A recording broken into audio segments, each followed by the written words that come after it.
Good evening, everyone, and welcome to the regular board meeting. If everyone would rise, Pledge of Allegiance, and a moment of silence, please. I pledge allegiance to the flag of the United States of America and to the republic for which it stands, one nation, under God, indivisible, with liberty and justice for all.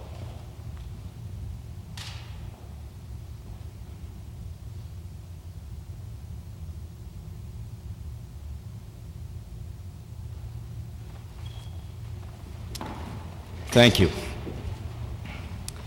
Again, good evening. Welcome to the March 21st regular meeting of the Milford Planning and Zoning Board. If I could have roll call starting from my left. Richard Lutz. Mike Dolan. John Grant. Carl S. Moore. Rick Verone. Tom Nickel. Tom Panzella. Jim Quish.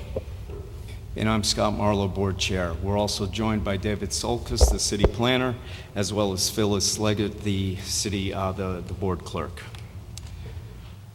Okay, first item of business is 335 Meadowside Road, and basically we had talked about this, just as brief history here, we had talked about this at the last meeting, and the public hearing part of this has been closed. So there won't be the ability for the public to comment at this time. What I would do is possibly, Mr. Solkis, at this time, just open it up for board discussion. So I don't know if the board has had a chance to review or to look at the issues that were discussed last meeting.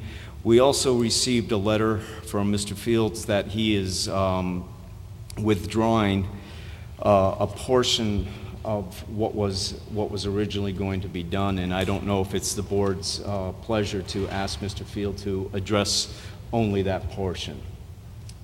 If I could get any consensus on that. Is that good? Mr. Field, would you care to address, if we just want to keep it to whatever was the letter part of this. Thank you. Good evening. My name is Warren Field. I'm a managing member of 335 Meadowside LLC. Basically what I'm doing is I'm withdrawing the let me just read what I have here. I'm withdrawing portions of the site plan amendment related to the enhanced drainage submitted to Greg Podlasky, the city engineer, dated 12/1/16. What I'm going to adhere to is the site will adhere to the original approvals for the area around the buildings that will be regraded to match the approved board plan on SP Plan-3 revised 6/22/15. I will be adhering to the drainage, fencing, and planting plan as originally approved by the board on July 21st, 2015. So I'm basically adhering to what was originally approved by the board for the drainage between the buildings and the driveway. Everything else that you've heard that we're changing, I'm going to leave in there. We're asking. So I have it. This is nothing new. This is just an easier way to, it's more organized. Because prior I had submitted like 2 or 3 sheets, and this is all on one, so this might be easier for the board members to see. There's nothing that you already don't have that isn't on their sheet. Okay. So, if I may. All right. Thank you.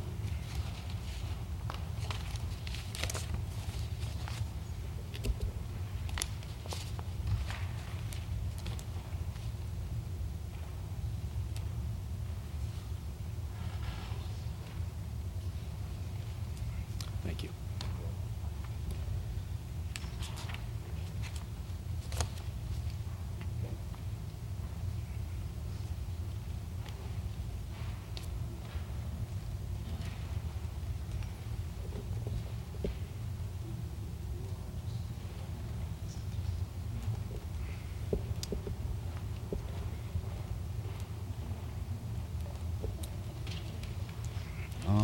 That's pretty much it.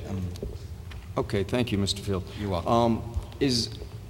Are there any questions from the board in regards to the information that we just received? Yes. I'd just like a minute to just look at the way this was done, and I know we did have questions for the city attorney, and I don't know if they're still relevant after this document. I don't know if there's an extra copy for the city attorney, but we did ask to get some clarification.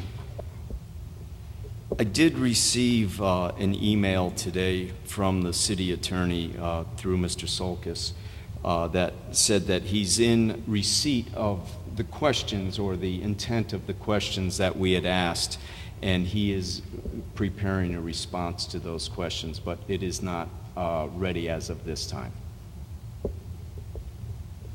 So he just received it, so a little bit of yes. Any other questions on this?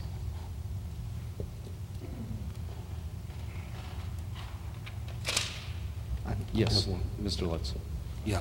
Mr. Field, where it says relocate the water, gas, and electric utilities, is that the lines running in or just something on the buildings themselves?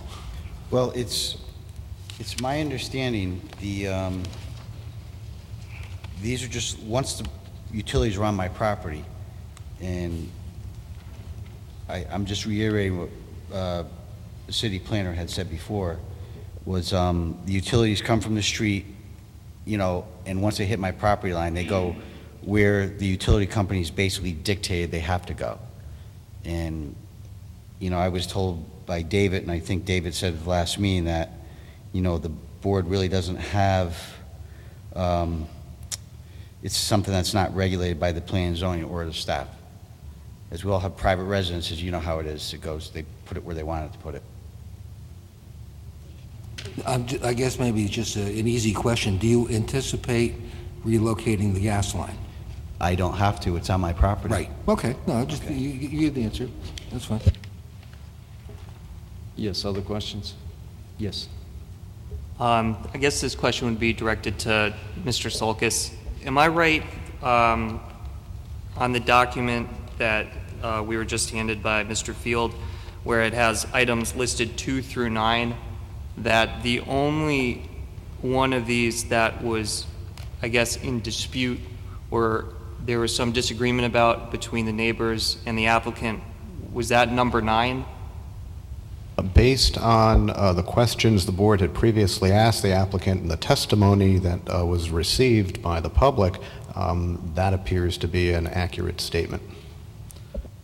Okay. And I guess the second question, follow-up question, is it looks like in your email dated March 21st, 2017 to Mr. Field, you state that the final field placement and or relocation of utility lines is not something that is regulated by the Planning and Zoning Board or its staff. So I think what you're saying is that the one item that is in dispute, number 9, is not even something that the board can consider tonight?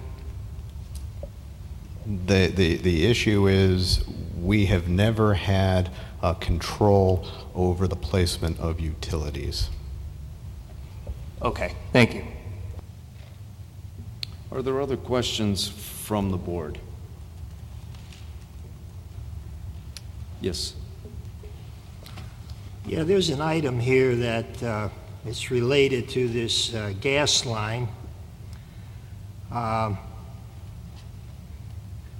Installation of gas lines along the east property line is not in accordance with approved site drawings.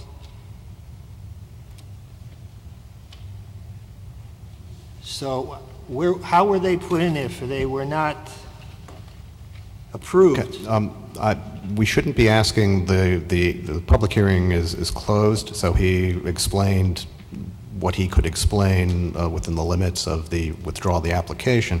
What I can do is I can answer that question, which is when a project is approved by this board, one of the requirements is to show the viability of the installation and placement of utilities.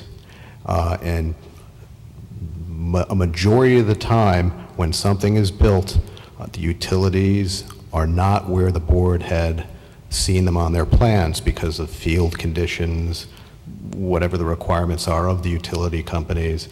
They're inspected by whoever they have to be inspected by, but the ultimate placement being an element underground,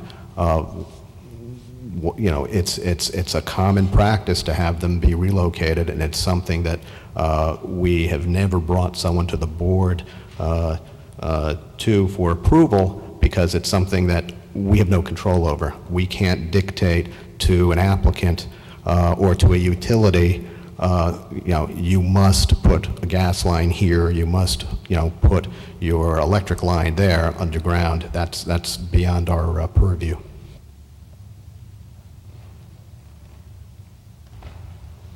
Are there other questions from the board? Yes. Question for staff. The last meeting was a public hearing, and it was noticed as a public hearing, and there was certain elements in that notice that now in this meeting, having the public hearing be closed, has changed, right? So certain fencing is not going to be there, certain drainage is not going to be there. Is this a proper hearing, and has it been properly noticed? First of all, this is a proper procedure, and that whatever is on the record is there on the record. What the applicant is saying is that, he had a wide range of things that he wanted to do, basically to compensate for not being able at that time, as of our last meeting, to build this to what was originally approved in terms of the grading and the drainage, which was the bone of contention with the neighbors, as we heard. What he's saying now, and this is why he's withdrawing that portion of the request from the last proceeding, is that, in fact, he met with his engineers, he met with a city engineer, he's going to regrade the property in compliance with the original approval of this board. So he has stated that he's going to regrade it, and he's going to put in the drainage and the amenities as it was approved back in 2015. Having said that, he's also just making it clear, which really wasn't a focus, although it was part of the application to this board, on this list, these other 8 items, they were always there from the original application to the board to when I say original application, the original amendment that he's been asking from the board. Not a lot of time was spent on those items because everyone was focused on the gas line, but all of these items had their public hearing. They had their public notice. It was part of the procedure that took place prior to this evening. So everything, as far as I can tell, is correct. Mr. Silkus, if I could just, from a procedural standpoint right now, if I can regroup here a second. My understanding is that the project was done. There was some changes, so an amendment was brought forth and said, hey, I want you to act on this amendment, on these 10 things or whatever it was. We had a public hearing, and as a result of that, Mr. Fields has come back and said, I want to take part of this out. What I was amending before, I want to re-amend that amendment to take out something and go back to the original. So from the standpoint right now, what is it that we need to act on? The amendment, correct? If these 9 items, because the first one with the grading we're not changing because it's going back to the original. He's going to go back and regrade and redo whatever matched the original drawings.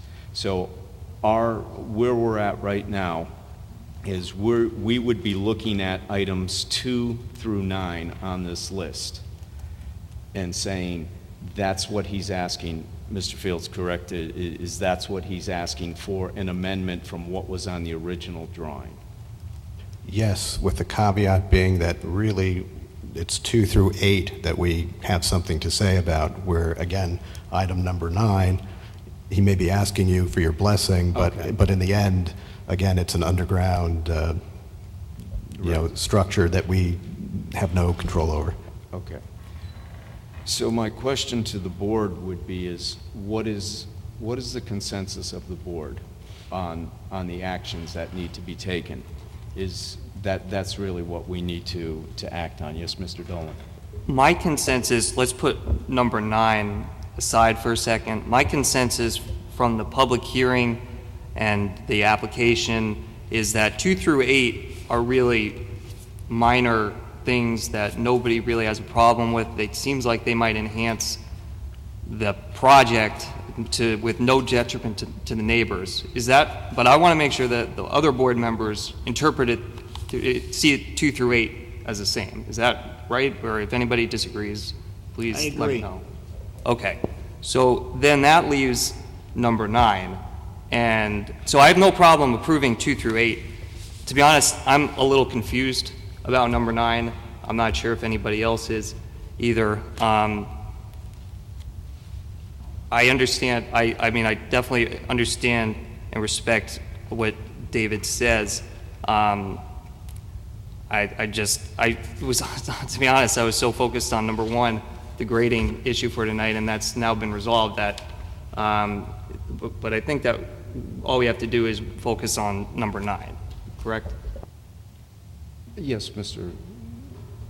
I would weigh in just by saying that one of the things that upset the neighbors was if there was ever a problem with the gas line, that they might have to go on their property to get at it to fix it. But I think what was explained to us was that there's an automatic easement anywhere for a gas line to be repaired. So I don't really see that as an issue.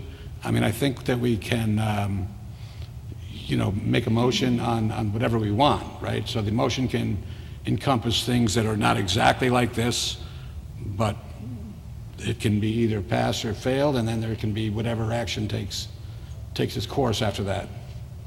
I would agree, and that's why I tried to just recap what we're doing here. I would like to take some action on this, and so, yes, Mr. Lutz. Just a question. Has a CO been issued for this project? My understanding is that as buildings have been completed, and not all are completed, COs have been issued. COs have been issued, okay. Because I thought that I saw in the state regulations that a CO should not be issued unless all departments were satisfied. I don't issue the COs, so I can't respond to that. So I guess maybe the second question that I would have is, if in fact we go ahead and do this tonight, and I think we should, okay, I mean, it appears to me everything's being covered, okay. The only question is, how do we know that the contractor will finish it in a reliable amount of time? I will tell you that our practice for projects of this size and larger projects as well, and some smaller projects, is when you have multiple buildings, we hold the last CO of, that last building is sort of our insurance policy that everything gets done. Are there other questions? Okay, I would. I'd like to make a comment on that. As far as the Yes, work Mr. being done, it's already done for the most part. You're looking for the board's approval to do that work. Changing the pavers and such has already been done. Moving the electrical box from the parking lot, which is what you're asking us to approve, you've already done. So for the most part, it looks like what he's asking us to approve is already done. I was there, I went by there after our meeting our last meeting to see what the scope of what was going on over there. So I'm going to assume he's doing it because it's done. Yes, I think the only item in question now would be, which Mr. Lutz was asking, is for number 1 there, as far as the regrading goes, to make sure that regrading is done. And Mr. Solkis had said that, the insurance policy, if you want to call it that, is, hey, you still have other buildings on this project that need a CO. So that's my understanding of this. If there's no other questions, I would ask for, I'm sorry, yes. To make a motion, I'm sorry, Yes, Mr. Nichols. For Mr. Sokas, what would we be assuming that the attorney working on this would be saying if he were here, or if our chair got an appropriate document reviewing this? I don't understand the question. We asked for an attorney's opinion on this. City attorney. City attorney's opinion, yeah, on this, the last meeting. The only thing our chair got was an email today. What I'm saying is, what do you think, if he were here, he would be saying in this regard? All I can tell you is what you can do within your jurisdiction. I'm not going to put myself in, try to guess what the city attorney would say. You have the ability to accept, reject, or modify the application that's before you, and the application that's before you is to modify the project as it was presented. So you would be well within your right to do that, to deny it, or to modify it. And I think that's straight out of the statutes, and I would hazard a guess that the city attorney may say something along those lines. I think also Mr. Nichols, the questions that were put forth to the city attorney were more of a global nature as far as 830G in general. Do the same rules apply? Do we have the same authority? Can we do this or can we do that type questions? Not so much specifically, hey, can we do something with the grading or whatever? It was more of a global questions. Yes. And to Mr. Nichols' point, the issues outside of weighing in on 830G import on an amendment, the issues were whether it was built to the specs, and the developer has come forth and said that he would do that. So the question asked the city attorney of whether that could be a problem or not has been addressed because the developer has come forth and said that he would go back to the original site plan. So I think those issues are kind of moot at this point. Is there any further discussion? Yes. I'd just like to make a motion if we're ready. Yeah, if there's no other discussion, I'd entertain a motion. Okay, so I would make a motion to approve with changes to include the previously offered vinyl fence and the previously offered drainage, to add a little bit more security for the neighbors on the water mitigation. So I would add those back in, and I would then that's my motion.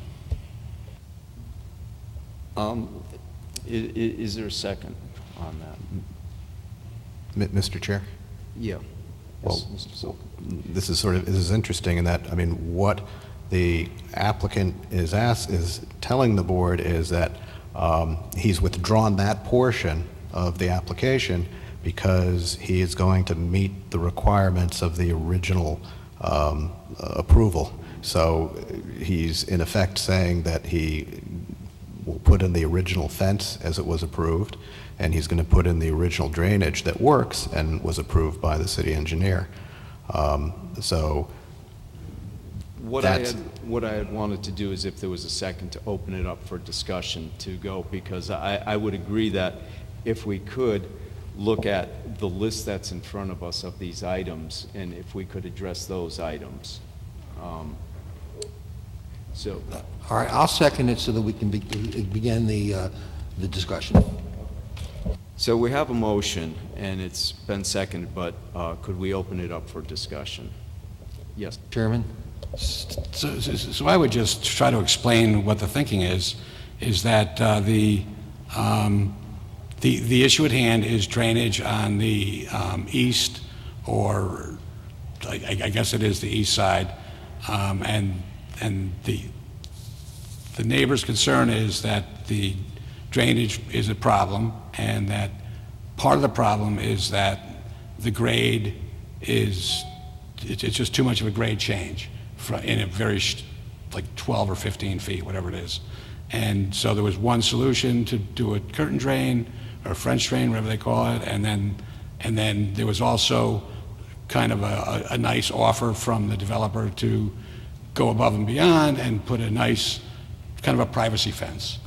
And so my thinking is that the water mitigation system is primarily in the courtyard front, and it does need drainage in the back. We did not address it, but it was offered at one time. And as staff said a minute ago, is that we could entertain a motion or a motion with amendments or changes.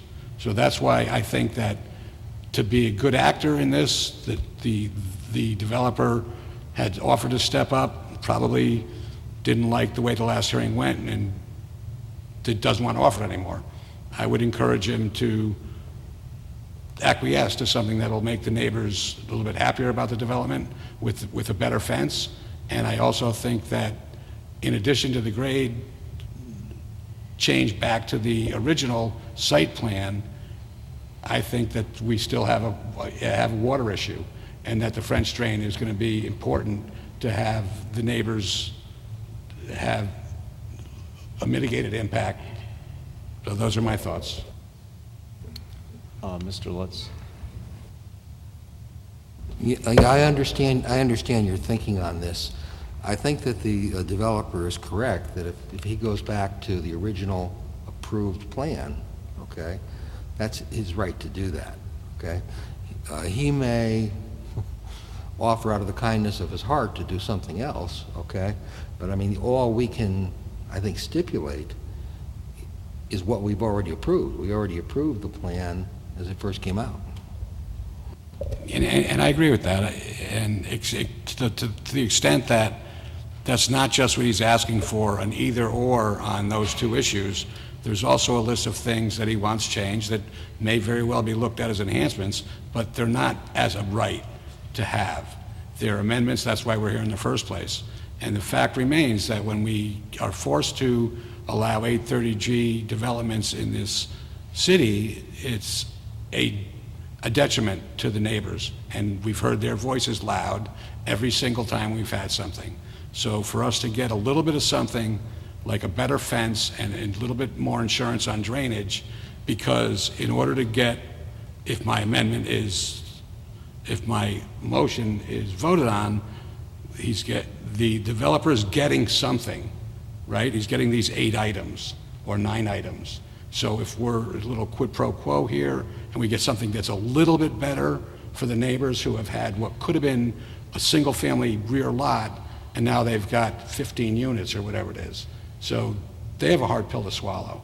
And if we can get them a better fence and a little bit more peace of mind on the water mitigation, I think that's really not a whole lot. If I could on this too, just so I understand the motion, is that basically if we were to look at these 9 items on here, your motion is yes, I want you to go back on number 1 to the original grading, but in addition to that, I would like you to put some sort of drainage in there in the swale. Drainage as presented at the last meeting that was subsequently withdrawn. So you want the original grade, or the grade that was shown on the original drawings. You would like some additional, whether it's a trench drain, a French drain, again, whatever you want to call it, put in a swale back there. And you would like the fencing to be changed to a vinyl fence from what was on the drawings. The vinyl fence that was offered in the last meeting, correct? Okay, is there further discussion on that? Yes, Mr. Yeah, Lutz. I understand your point, okay? I guess maybe what you could say is that since these changes were made and the contractor is coming in after the fact, okay, to change something that was already approved, maybe he would consider doing this. Further discussion on this? Yes, Mr. Dolan. I think that Mr. Bush's motion is good in theory, but I just don't see practically how we can win if the developer decides he doesn't want to do that and he appeals. I mean, I just don't, legally, I don't see how it's going to fly. I don't know if any of the other board members, how they feel. Yes, Mr. Panza. I will say, I would think, especially with, hopefully, now that he's going back to the original grading, the use of the curtain drain won't be necessary anymore. However, I would encourage the applicant strongly, because he did say he wanted to be a good neighbor and he did want to get along, to add the vinyl fence, even if legally he does not have to do it. I think that would go a long way in bridging some gaps with the neighbors. Mr. Panzel. I definitely agree with what Mr. Quish said, and as far as, these 8 items here, I mean, we don't have to approve any of that, and then he could go back and he could pull the pavers out, and he could do I mean, it's a negotiation process to a certain degree. And I think our negotiation process should be something where the neighbors and the developer are able to get together, because I think what happened is, I think there was a fallout. And I think that, that's why this came about. I'm only speculating, I don't know, but we don't have to approve these 8 items. We could go back to the original. Okay, let's go back to the original. Like we said, we're going to go back to the original grade. We can't just pick and choose what we want to do, So I think that there needs to be some type of negotiation here where the neighbors and the developer is able to work together for the benefit of the neighborhood. Is there further discussion? Yes. Yeah, I agree with Mr. Quish and Mr. Panzel in regards to the items that were already have been, I guess, constructed. We still don't have to approve them. They would have to take them down, I assume. But I would like to go along with Mr. Quish's motion with adding the additional drainage and the fences as amended from the last meeting. Mr. Chairman? Yes. Yeah, the only other approach I can think of is to table this, okay, until we get a response back from the city attorney, all right, because we did have an open question there, and that would give the contractor and the neighbors time to talk to see if something might be arranged. Yes, Mr. Moore. No, and I understand that. I think that we've dragged this down the road quite a bit, and I think that the city attorneys, the questions we asked of the city attorney were basically addressed by the developer agreeing to go back to the original grades that we approved. And again, I'm echoing Mr. Panzella in that, this is a negotiation. There are, not that it would be in the better interest of anybody to have the developer pick up pavers and put down blacktop, but he's asking for something, and now it's our turn to have the negotiation. So I would reiterate that the balance that I see in the best interest of the neighborhood, as well as the best interest of the development, that vinyl fence, it will be a great thing. The French drain would add a level of comfort and another level of guarantee on the mitigation of the water flow that would be a benefit to everybody's property, and it is giving the developer again an opportunity to stand up like he has already done, to stand up and offer the fence. I understand that there's other costs in a little bit of site work to pull some dirt away, but I think that adds a level of negotiation and acquiescence to the neighbor's desires on the developer's part. It's not what he actually came out with today, and I understand that he was probably not happy about how the last meeting went, but if we can get back to the moment before that meeting where he wanted to step up and do something good for the neighborhood and add a little insurance on the water mitigation, I don't think it's a huge expense, pretty good windfall in any development when you get to do 830G. So again, I'm going to stick with my guns on what I asked for. Is there further questions or comments?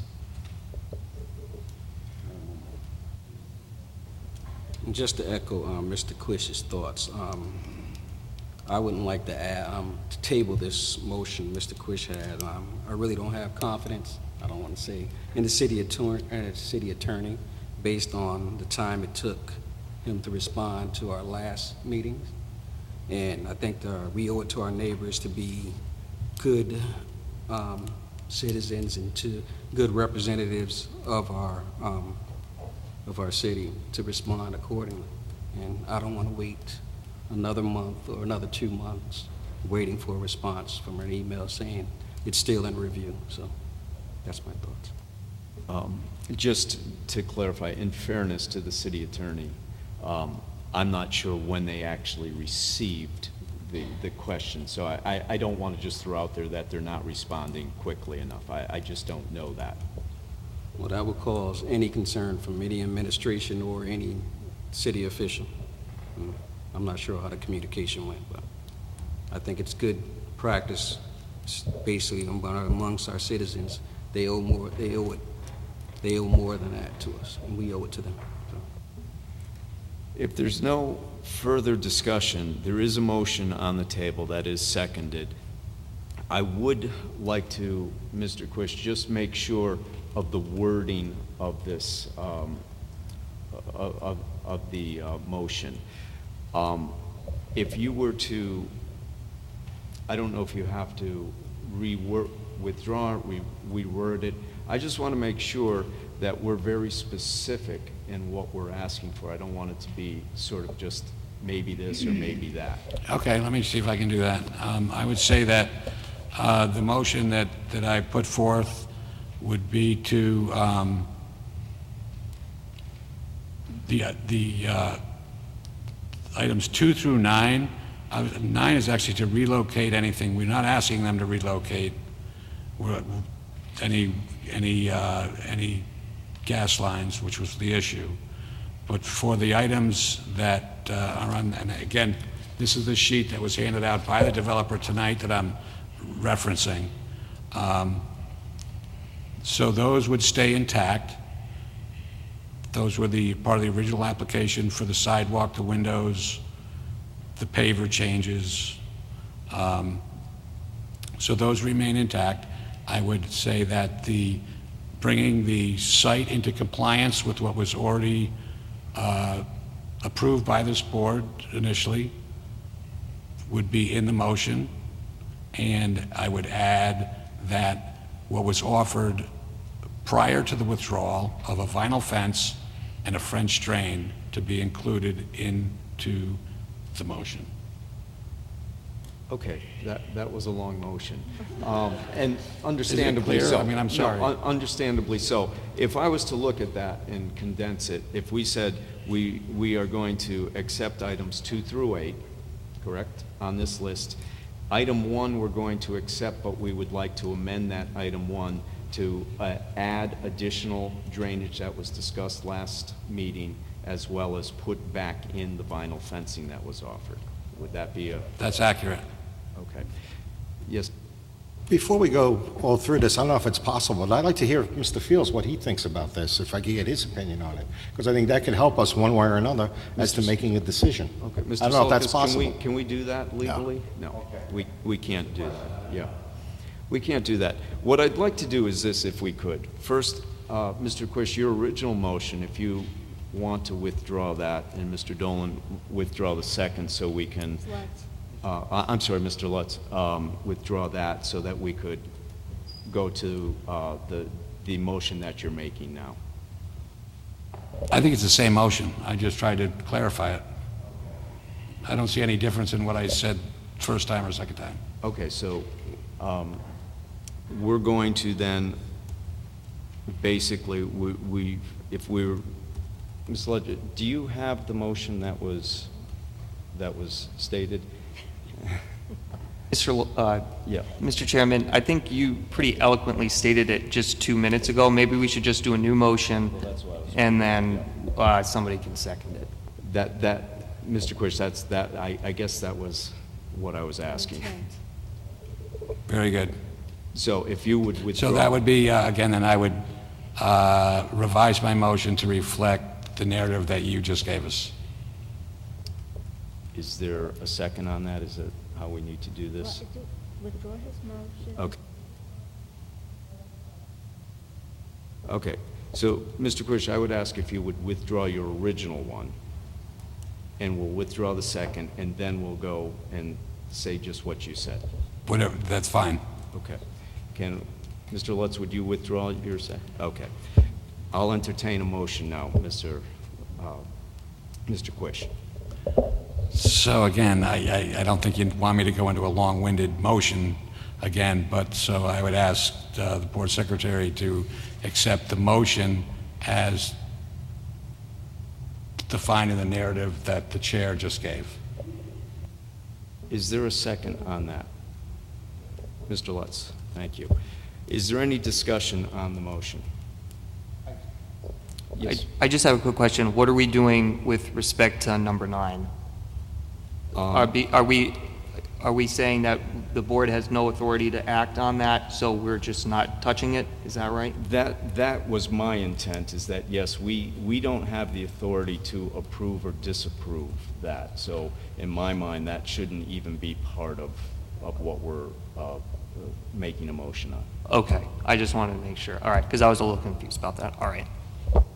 Okay, if there's no further discussion, all in favor of the motion say aye. Opposed? John? Okay, motion passes.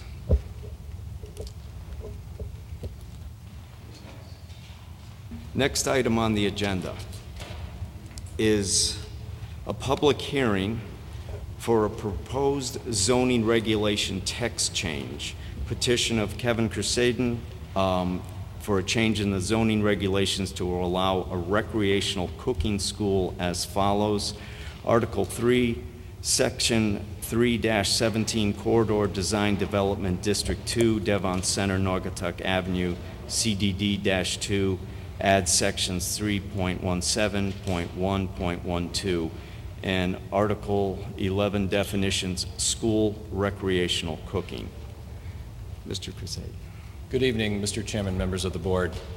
My name for the record is Kevin Crusaden. My office is at 26 Cherry Street here in Milford. With me tonight is Heidi Lang, who is the primary member of the LLC that owns this property and also of the Business Fig Cooking School.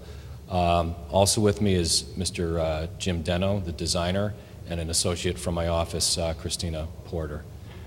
So we have, it's actually 2 separate applications. It's the public hearing, which is the zone text change. And the zone text change encompasses a definition, adding a definition of a recreational cooking school, and then adding some language to the CDD2 current reg. You've had it in your packets. You have the statement of use. I'm not going to reread the entire regulation. I thought that for ease of everyone, hopefully you can see it and the audience can see this. It's not really that. That's the definition for the recreational cooking school. And what we did was I took some definitions from schools that are existing in the current zoning regulations and worked through that. I had discussed it a few times with Mr. Sulkus, and we came up with the definition of a recreational cooking school and tried to be as encompassing as possible. But the critical point of this is not a commercial cooking school where somebody gets a degree or a certification or some other educational professional acknowledgement. This is, as you can see, for team building, private parties. It's for fun and recreation. The owner, Heidi Lang, currently runs a fig cooking school in Hamden, Connecticut, and she's had great success, and she's looking to expand, and that's why she's been looking at Milford. She's put a lot of time and effort into this. This probably goes back, I think she was working on this before I got involved. It goes back a couple of years ago with other sites in the Devon area, and she's been really diligent and really focused on this area of Milford, and thinks it's a great location. That's just a little bit more background for you. Let's see. This is for the CDD2, so if you approved, you could approve the definition of adding a cooking school to the regulations without doing anything further, but if you saw fit, you could approve this CDD2 section. What we're doing is adding .12 to the 3.17.1, which is at the bottom there, recreational cooking schools as defined, containing a minimum floor area of 1,000 square feet, subject to the provisions of section 5.5, which are the liquor permit provisions, except that the distance requirements wouldn't apply, because that zone is, it's basically like a downtown district over there where you have a package store, you have a pizza place, and other places serving alcohol and food. So the reason for the change is because I went through the regulations several times and met with Mr. Sulkus on this several times, and it was not a permitted use. Number one, because recreational cooking school wasn't defined, and number two, the square footage requirements for a restaurant is a minimum of 2,000 square feet. So although there's an all-encompassing use in the statement of use of all the different things that Heidi anticipates doing down there, it's not as an intense of a use as a restaurant, and it's not going to have that type of setup to it. And you'll see the floor plans, and we have the floor plans. Hopefully you can see them on the screen. So that's why we thought that 1,000 square feet would work, and it's actually designed. Heidi had a commercial kitchen designing company lay out the plan. I'm sorry you can't really see that, but it is in your plans. That's the survey. This is the property right here. It's 42 Naugatuck Ave now. There was some confusion with the addresses down there. And it's 42 Naugatuck Ave and 35 Park Ave. Park Avenue is over here. 35 Park Ave is the residential unit on top. I'm sorry, just 1 minute. Because we have two items, Yep. if we can, the only item that's under the public hearing part is the Yep. text change.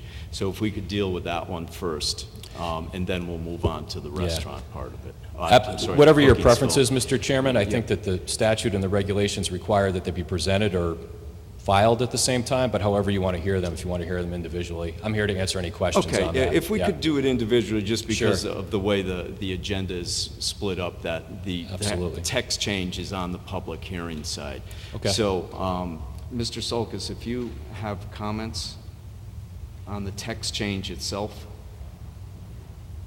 As Mr. Crusaden said, yeah, when this use first came into my office, you know, as anyone who comes to my office with a use that's going to ultimately come before the board, you know, the first thing we do is open up our regulation book, and this didn't cleanly fall into any particular category.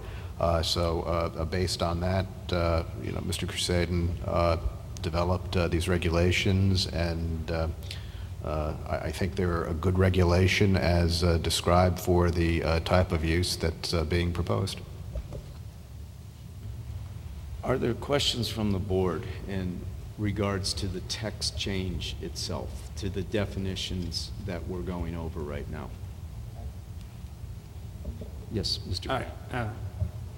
Well, my first comment is I like the concept and the overall thing, but I'm having a hard time seeing making changes to the regulations on the basis that, number one, this is really not a school, it's a business.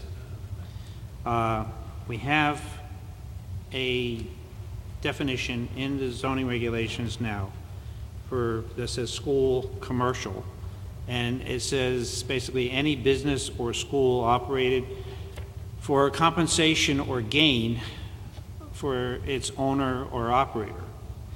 Now, from what I understand from reading the information that was provided on the statement of use, basically this is going to be operated as a business for profit.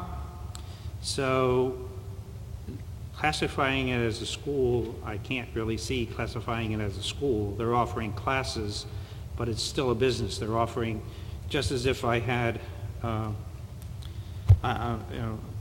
beauty salon and I offered to teach people how to do hair, It's still a business, and you're just teaching them how to do something, and it's for profit.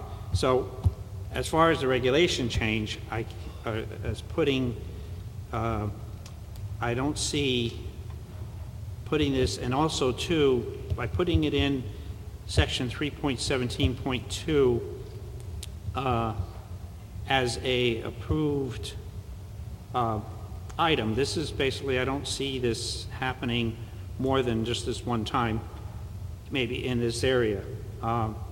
So I would really see that this would actually come under the special uses section that we already have in the regulations, that basically says that there's nothing in that section that says it can be not approved. It's just that it's not there. So 3.17.2.17 basically is for special uses and says anything that basically is not covered already, but is not covered in saying that you can't do it. So basically, we already have a regulation that I see that already covers allowing this to go into the section. And as far as like I said, as far as the definition, it's a business, it's really not a school. The zone does allow for businesses, it does allow for restaurants. So I really kind of see it as a special use under our existing regulations rather than changing our regulations. Mr. Chairman? Yes. Yeah, if you look at the list of the different things, I mean, you can't classify it as a restaurant because it's too small, okay? If you call it just a school, then how do you get away with things like occasional restaurant service, takeout snacks and items, so forth and so on? So I think, John, that the definition that they're giving us is a little broader than just a school. Mr. Grant, Yes, Mr. Chairman, if I can just address one of the comments.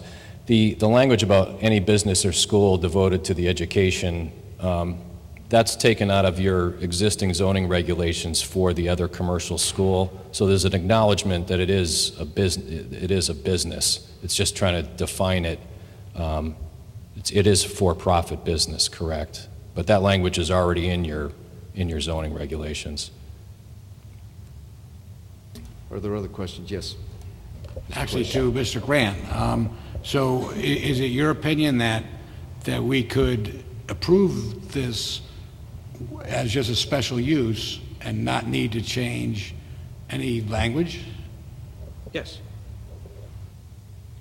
So to staff, do you think that's a legitimate position? Maybe easier and maybe not open a Pandora's box? I think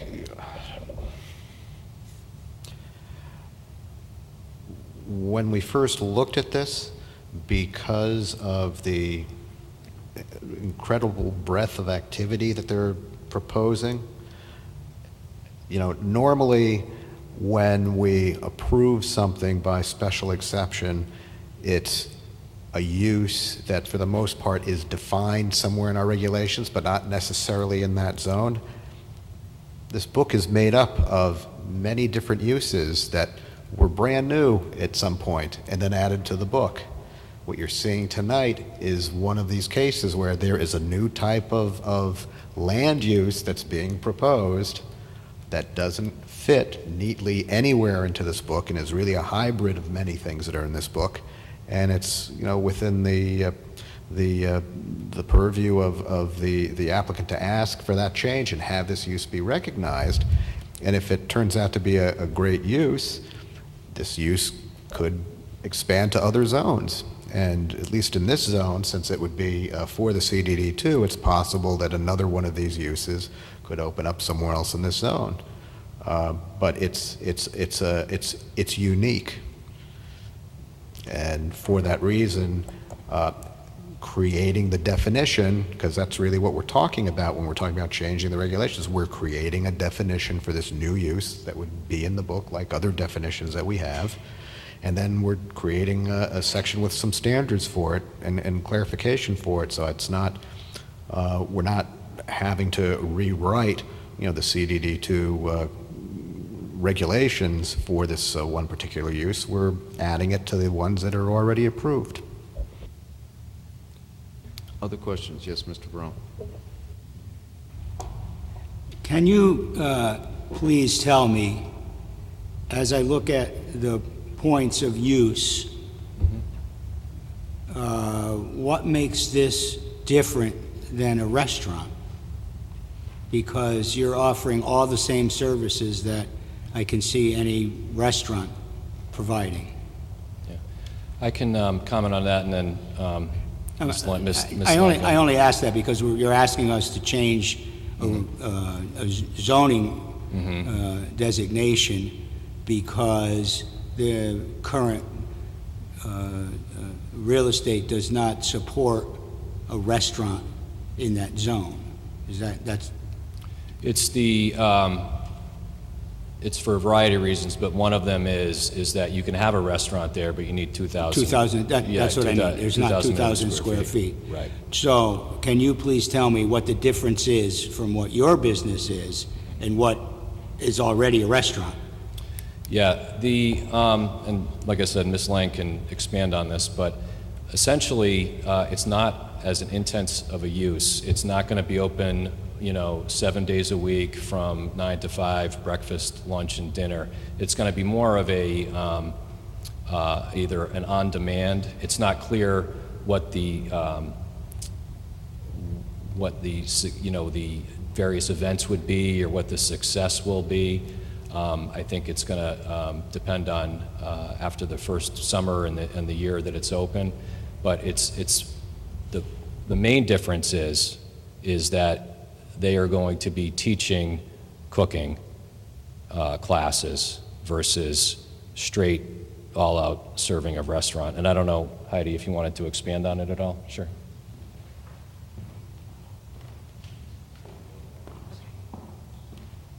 Good evening, gentlemen and ladies. My name is Heidi Lang. I reside at 135 Middle Road in Hampton, Connecticut. First, I just want to thank you all for reviewing this application. I've spent a better part of 2 years looking for a new home for the Fit Cooking School and think that Milford is an extraordinary city, and thank you all for making it such an extraordinary city. I just wanted to say that for the record. So the question was, how is this different from a restaurant?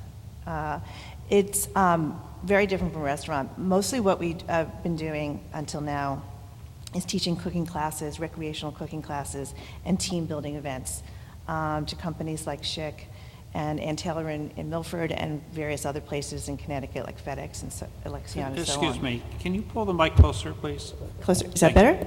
Oh, okay, sure. So it is not a waiter or waitress service when we are teaching cooking classes. There's a concept for the evening. It's a 3-hour class or a corporate team building event, which runs very much the same way.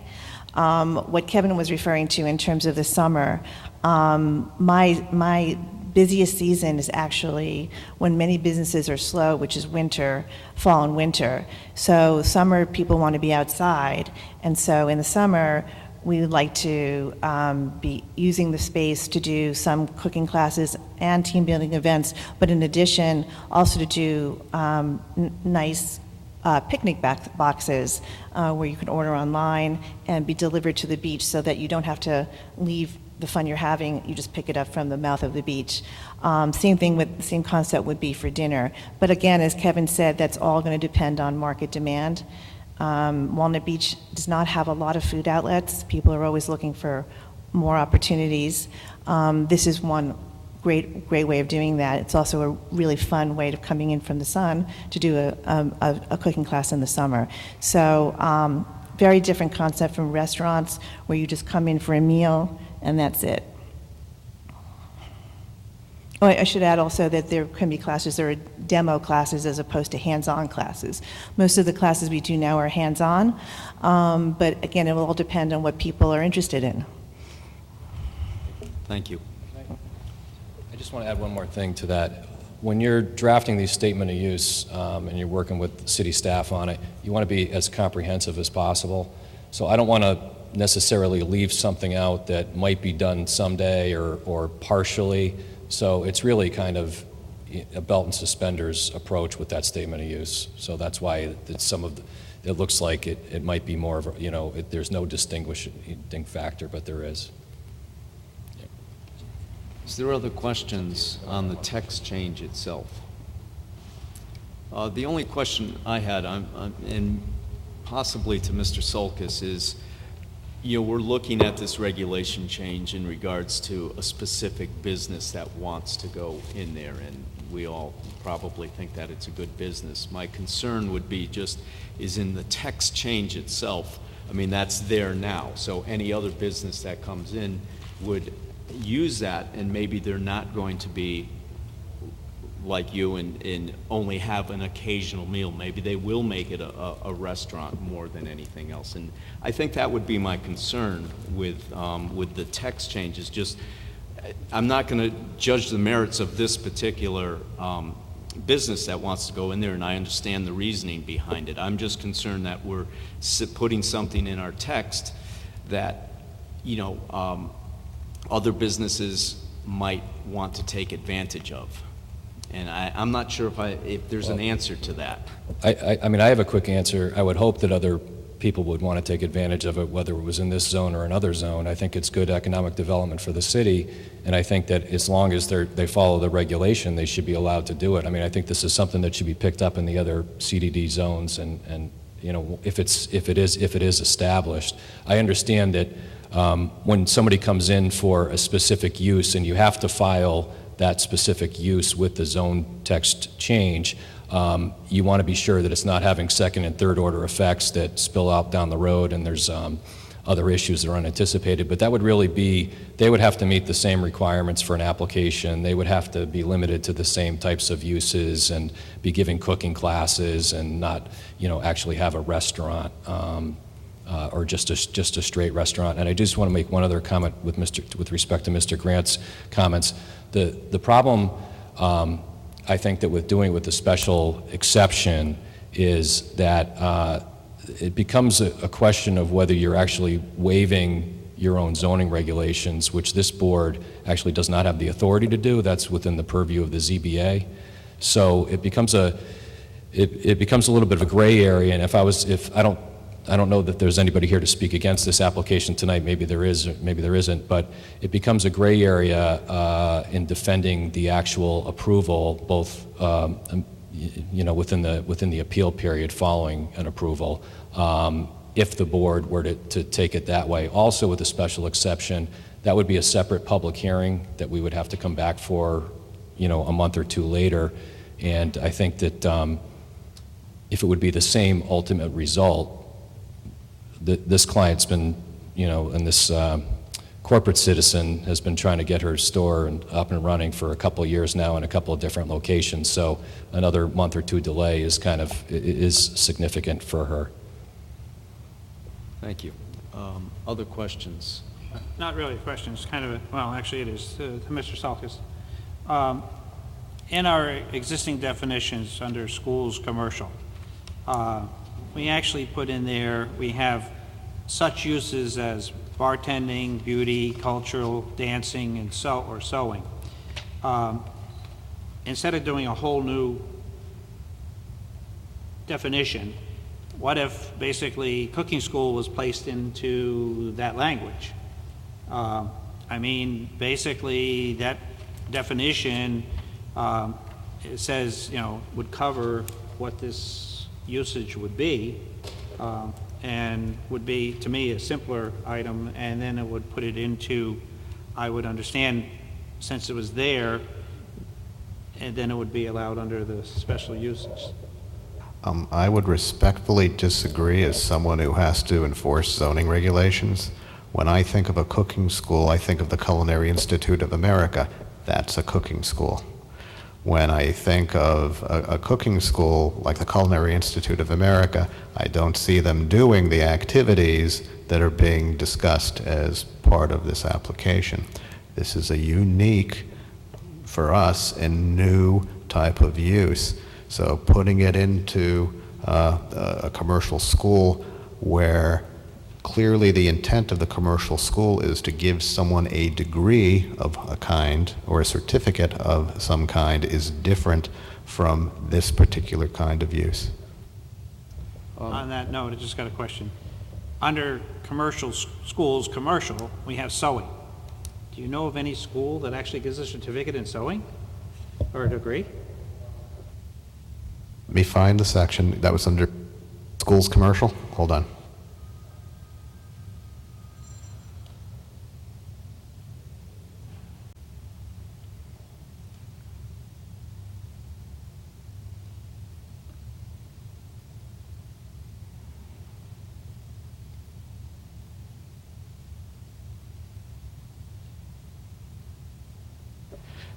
So your question is, do I know any schools that are giving away something for free? Commercial schools? No, commercial school says any business or school operated for compensation or gain of its owner or operator, where students or enrollees are assembled for the purpose of instruction and generally confined to one area of interest, which this would be cooking, such as bartending, beauty, culturals, dancing, and sewing. Doesn't say anything about having to give any kind of certificate or anything. It just basically just says that if I had a beauty shop, I could call it a school. I could have people come in and pay me to have them teach them how to do hair. I could have manufacturers rep come in and give demonstrations on their products. I could offer to hospitals to go cut people's hair for free.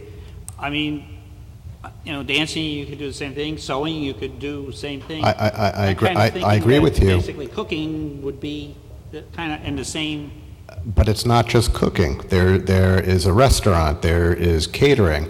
So I have never seen under commercial schools, a single school, for instance, where that school is doing bartending, beauty, culture, and dancing all in the same school. You know, we're talking about a hybrid where there are many different types of uses that are identified uses elsewhere in the regulations as standalones, and we're talking about a hybrid. So that's why the applicant has come to you. So when they're having cooking classes one day, and the next day they may be having some takeout boxes going to the beach, I don't get a phone call or a complaint from someone saying, "Oh, I thought that's a school. How come they're having some sort of catered event? Why are they sending food out? Why isn't everything staying there?" This eliminates that. Well, in that case, as you just stated, why are we calling it a school? It's a business. It would come under businesses. It has nothing to do with a school. Well, if schools are in the business of educating, why don't we just call them all businesses? And, you know, I mean, now we're getting into semantics. I mean, that's just my opinion. I think, Mr. Chairman? Mr. Chairman, I just... Yes, Mr. Lutz. Yeah, I wonder just for the point that you made, if there would be any objection, where in that line where it says the recreational cooking school may include the following uses, what if you said the primary business of the recreational cooking school will be to offer cooking classes, however, the following uses may happen. In other words, including or the concept that their primary business is offering educational classes. Oh, are you asking me the question? Based on what I heard this evening and what they submitted, I don't know that that's their primary use.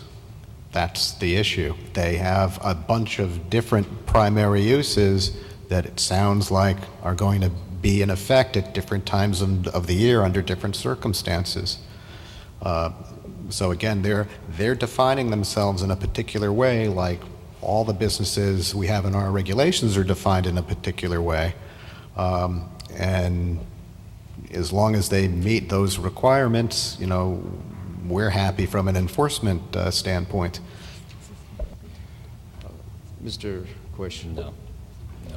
Yeah, so, you know, just to back it up to the 10,000-foot view, I think it's a great idea. I think this building has been empty for a long time, and Walnut Beach is really all about creative uses for odd space. You know, we had huge HUD developments that got changed because they weren't well thought out, and this particular area can be like a hub for art. There's art centers, and there's, you know, public art building and private art space, and interesting new ideas, and I embrace the idea. And I think that, number one, that's like the overriding, let's find a way to get it done properly. And it looks to me like between council and staff, they've come up with sort of an expert view, you know, from an attorney's perspective and from a land use expert. I think we have a great project in front of us. And I think it'd be a huge asset to the West Shore. And I think we don't need to make it any more complicated than just how it's presented. Is there other questions? Mr. Panzel?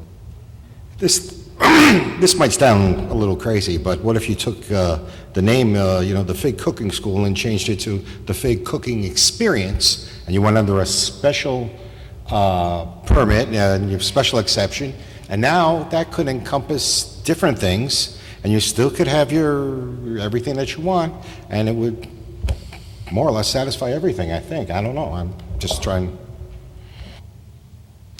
Mr. Dolan?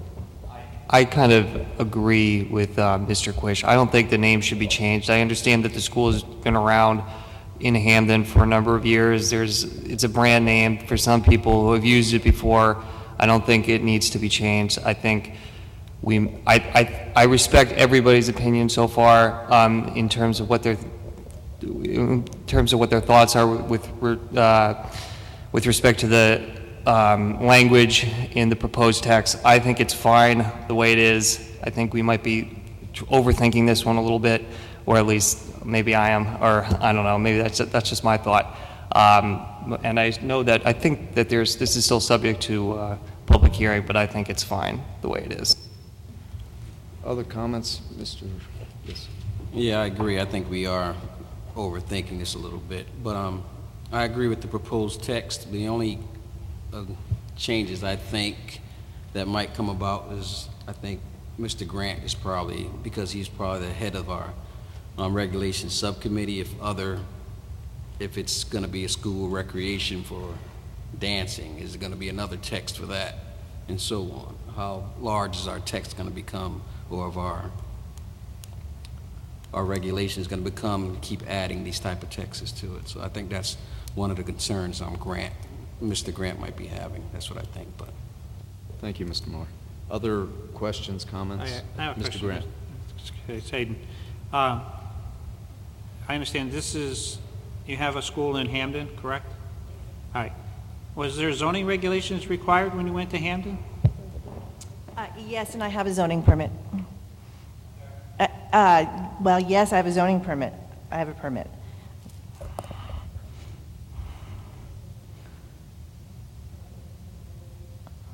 I'm not sure. You said it met the regulations in I Hamden? didn't quite understand the question. Question I have is, when you went before Hamden to open your business there, did it meet the current zoning regulations that they had written, or did they have to change them? No, I have a zoning permit, so clearly, I guess not. But their regulations are different from yours, so. Okay, thank you. Is there other questions from the board members, comments from the board members on this? The text change, I think that we need to focus not right this second on the particular business that's going in, but we need to focus on the text change itself. So this is a public hearing, and if there's no further questions from the board, at this time I would ask that if there's any members of the public that want to address the text change wording amendment that we're going through right now. So if there is, just anyone first opposed to the regulation, if you could come forward, state your name and address, and take a few minutes and address the issue. So if there's anyone opposed to this text change.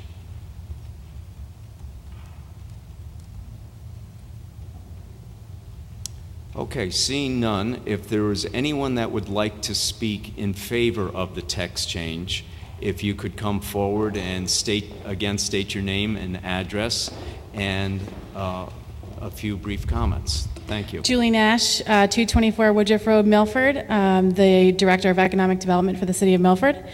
I am a huge fan of Heidi. I'm a huge fan of this project. I think it's a no-brainer. I understand you do have to, are concerned with regulations and changes, but this makes sense for us. This makes sense for the city. It makes sense for this area. You all have a letter from me in your packet, so I won't read that. But if you have any questions for me, feel free, but I think this is a great project. Thank you. Thanks. Is there any other comments from the public in favor of this text change?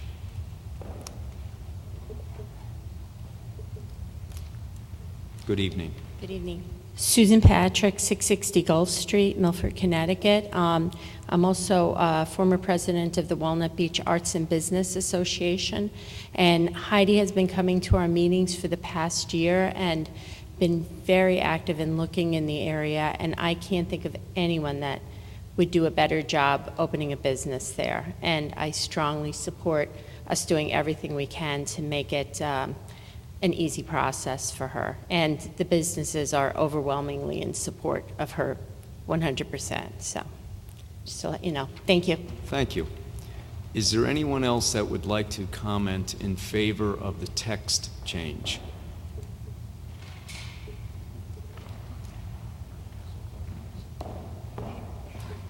Good evening. Good evening. My name is Elizabeth Wright, 20 South Street, Milford. Just FYI, I am a former chair of planning of your board, not the last city plan, but the one before. It was a big deal because it hadn't been updated in 30 years. I'm very much interested in the wording of the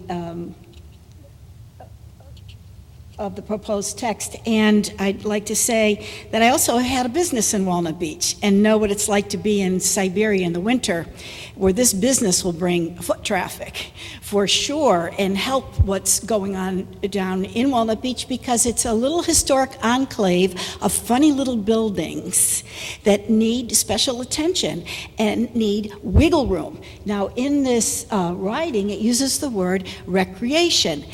By the way, I have a BS and an MS in all aspects of recreation. I know a lot about it. This is perfect, absolutely perfect. It's part of the cultural climate of what is Walnut Beach and what Walnut Beach, how it can continue to grow with something like this. Recreation, it's something that's alive and vibrant and involves people. And as you were listening before, you're going to pin it down. Is it education? Is it money? Is it business? Come on. And, it brings in people who have special interests. And one fall, you might find out that there isn't any interest in one aspect of what might be offered. So you change gears and you go with what the people would like. And this certainly opens up lots of possibilities. And that's what it should be, because this recreation is about working with people. So I love the plan, and I hope you will support the new language. Thank you. Thank you. Is there anyone else that would like to speak in favor of the text change?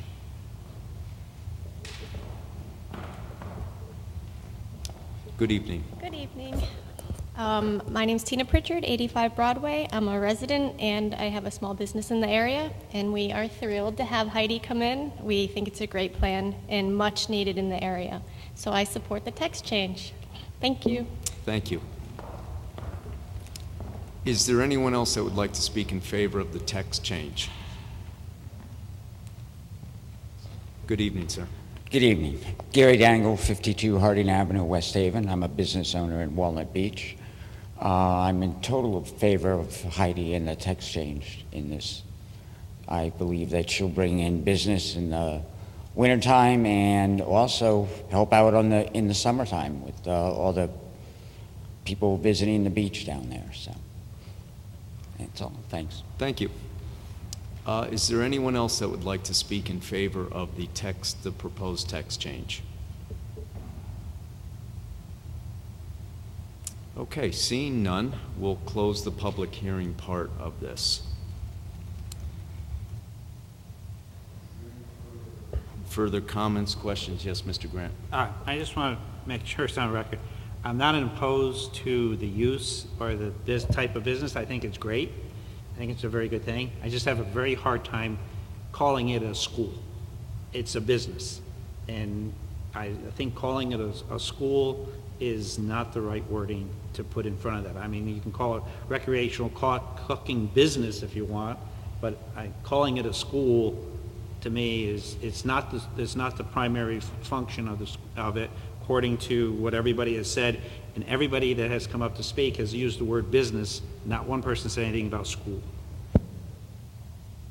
Thank you, Mr. Grant. Is there any further comments or questions from the board? Seeing none, I would entertain the board's pleasure on making a motion on the proposed text change. Yes, Mr. Quish. I would make a motion to approve the text change as written. Is there a second? Mr. Dolan. Is there any discussion on the proposed motion? Seeing none, take a vote. All in favor of the motion as presented? Opposed? Okay, the motion passes. Thank you. Next item is new business. Now we can talk about the business itself. Now that we're past that point, we can talk about the business. So this is 42 Naugatuck Avenue and 35 Park Avenue, petition of Kevin Crusaden for site plan review approval to establish a recreational cooking school on map 16, block 148, parcel 5, of which Park Mission Company LLC is the owner. Thank you, Mr. Crusaden. Thank you. Good evening, Mr. Chairman, members of the board. Thank you. For the record, Kevin Crusaden, 26 Cherry Street. I'm here as part of the site plan application for the cooking school. I had started talking earlier in the previous hearing and application. This is the current location. That's Naugatuck Ave. This is Park Avenue. The second floor of this structure is 35 Park Avenue. That entrance is towards the Park Avenue side, and that's a residential unit, single family residential unit that's been there, and that is not changing. The only thing that's changing on the site, we can go to the site plan on the next slide. I'm not sure how well you can see it, but you do have it in your package. Next slide. There's going to be a patio with some tables and chairs, probably a fence here and some gentle lighting and some plantings.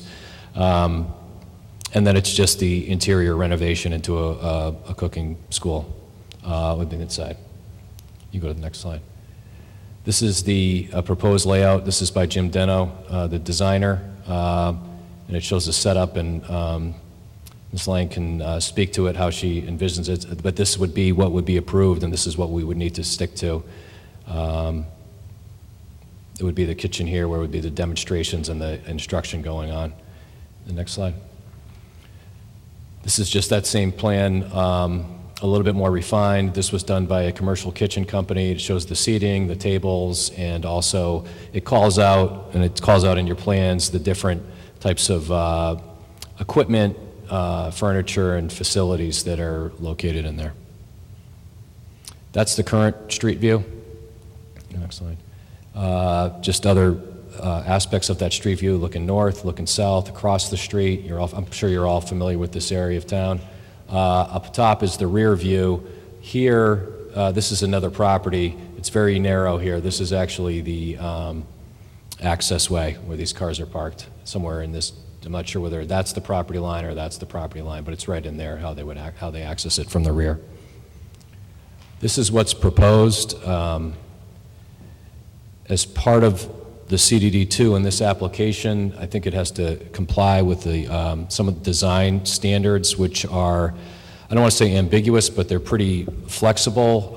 Essentially, it has to be should be in compliance with the rest of the neighborhood, and there's no specific architectural requirements. Nothing's changing to the front of the building other than the colors. There's not going to be new siding. There's not going to be any windows changed, except on the second floor. There's going to be a bay window put in. That's going to be roughly, this is an artistic impression of what it's going to be. And other than that, whether the paint is, it's called out as navy on your plans, that's the intention. If it's showing up as black here, it really is a dark navy blue. However, and I've had discussions with Mr. Sulkus about it, that's really tough for an applicant because paint colors don't come out as planned. So I'm always very careful, and I tell clients, be very careful what you put in front of the board because that's exactly what they're going to see. However, you know, things do change with availability and cost and things, but the materials are not changing. It would just be the color. Next slide. This is a proposed sign. I don't know if those signs have been approved yet, whether there was another regulation change that I talked to Mr. Sulkus about. It's not ours. I think that was internal from the board, allowing these types of signs to put out. Right now, these are not allowed unless that reg change has already taken place in the past couple of months since we filed the application. But that would be only if that reg change was approved. And that just goes into the statement of use that you already have. So pending your questions, that's our application. Yep. Mr. Sulkus. This is a horrible use. No, again, you have my report in front of you. I think it's a good use. There's really nothing more I can add that we already haven't heard. Are there questions from the board pertaining to the project? Mr. Nichols. Has this site ever been a restaurant? Not to my knowledge. I believe it was a long time ago Archeola's shoe store, and then I think it might have been it might have been hardware, but I'm not aware of it being a restaurant. With cooking being done downstairs, is this fully compliant, approved by the fire department?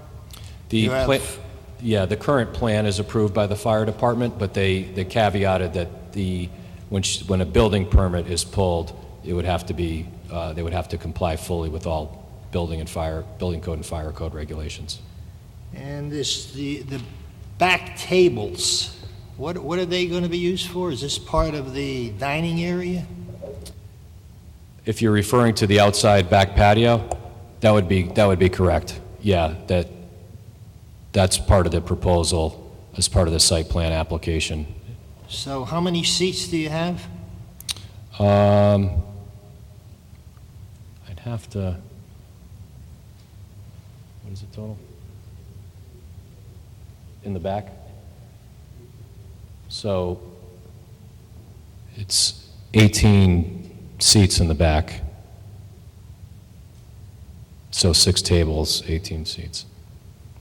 And I don't know that would be exactly how many tables would be out there. It's a very tiny area, so you might not be able to fit that, but the fire department did review that aspect of the plan for access from Park Avenue. That was presented. This already has sprinklers in there to protect the people upstairs in case of a fire? As of right now, I'm not sure what the status is, but as of the time it was issued a CO, it would be fully compliant with all fire and building code regulations, whatever that requirement was. Thank you. Is there other questions from the board? Yes, Mr. I have 2 questions. Do you anticipate any parking issues? You know, that's a great question, Mr. Moore, because I had talked to Ms. Lang about that when we originally came in, and I think that the parking is going to be street parking, foot traffic, and it's just the nature of the downtown, you know, kind of a downtown area where There's parking on the street. And I don't know, Heidi, do you want to speak to that a little bit? Thanks. So, Mr. Moore, it's a great question. The great news is that most classes take place in the evening. So especially from September through May, it's a ghost town down there, so there's ample parking in the evening. And even in the summer, I've been down there because of the building many times in the evening, and really after 6 o'clock, parking is very easy. So that's when most classes take place. And in terms of any kind of takeout or catering, we really do plan to have people order online and have it delivered to them, every half hour to the beach. That doesn't mean there won't be any street traffic at all, but we don't anticipate parking being a problem, especially since the vast majority of classes take place in the evening, when even in the summer, the beach is much quieter. Mr. Moore, you had another question. Sorry, second question. Any handicapped accessible requirements? We will be compliant with handicap accessible. In fact, the design, we went through great care, not only with Mr. Deno, but with HAFSCO, which is a commercial kitchen design company, to make sure that everything was compliant. Mr. Braun. From your past experience Yes. With your Hamden school. Yes. Concerning the traffic, how many students or participants Yes. would you anticipate on a regular basis? Yeah, that varies a lot depending on the kind of event. So this space right now is designed to hold somewhere, 36, 40 people. That would be for a sizable team building event. Or for a themed dinner when we're doing a demo. I don't know, I don't anticipate, clearly, honestly, the reason I'm expanding is that business is good. And I often turn people away. Our classes fill up, especially in those dreary winter months when there's no activity, and what could be better than to have fellowship with other people in this kind of setting. So I don't know what the demand will be. I'm hoping the demand will be great. But I will tell you that in terms of team building events, the season for that generally is after Labor Day, and actually slows down by Memorial Day. And the same is true of cooking classes. So what will happen there in the summer might be a bit different from what happens in the winter. But I don't know. I don't know if we'll be at full capacity very often. My guess is not. It takes 40 people is a lot of people to do a team building event. They're generally 25-ish or so. The average class size right now is 14-ish, 12 to 14-ish. But we sell out classes at that point because of space limitations right now. That will hopefully change. So. Mr. Nichols. Yeah, you indicated, I believe, that your classes will be taking, they will be taking them during the day. Did I hear that right? Or in the evening? Right now, they're all in the evening. And that's generally when people want to take classes. We don't do very many classes because most people aren't home during the day.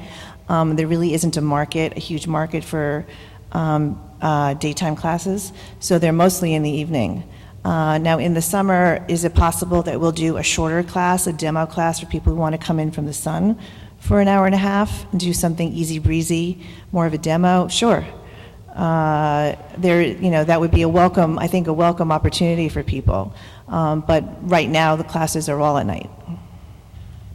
In the summertime down there, that's a very, very active area.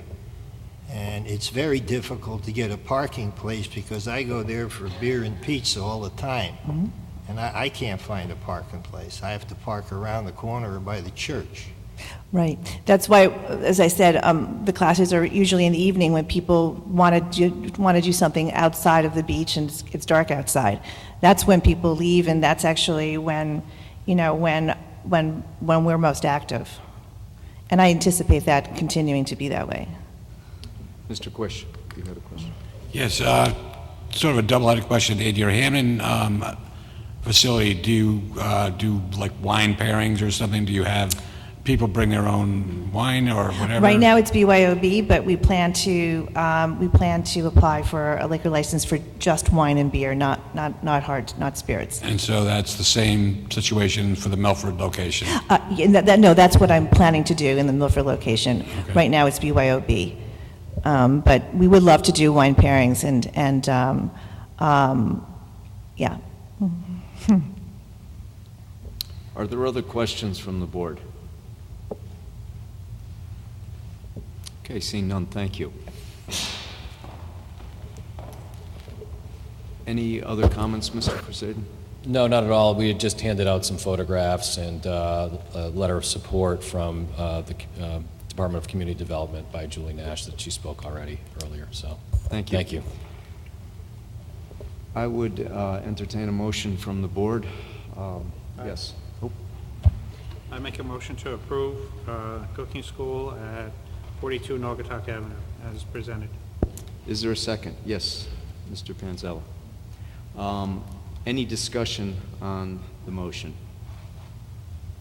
Seeing none? Oh, yes, Mr. Quish. I just want to reiterate that it's a welcome addition to the West Shore, and wish you the best of luck. Okay, if there's no other comments, all in favor? Any opposed? Okay, motion passes. Thank you very much. Okay, next item of business is liaison reports. Are there any liaison reports this meeting? Seeing none, Regulations Subcommittee, Mr. Grant. Nothing at this time. Thank you. We received a copy of the minutes from the last meeting. I'd entertain a motion for approval of those minutes. Mr. Dolan, a second. All in favor? Any opposed? Thank you.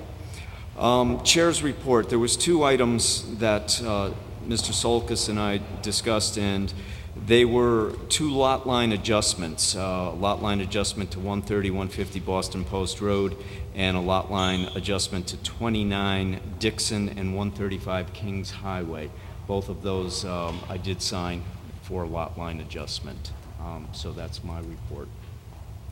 Staff report?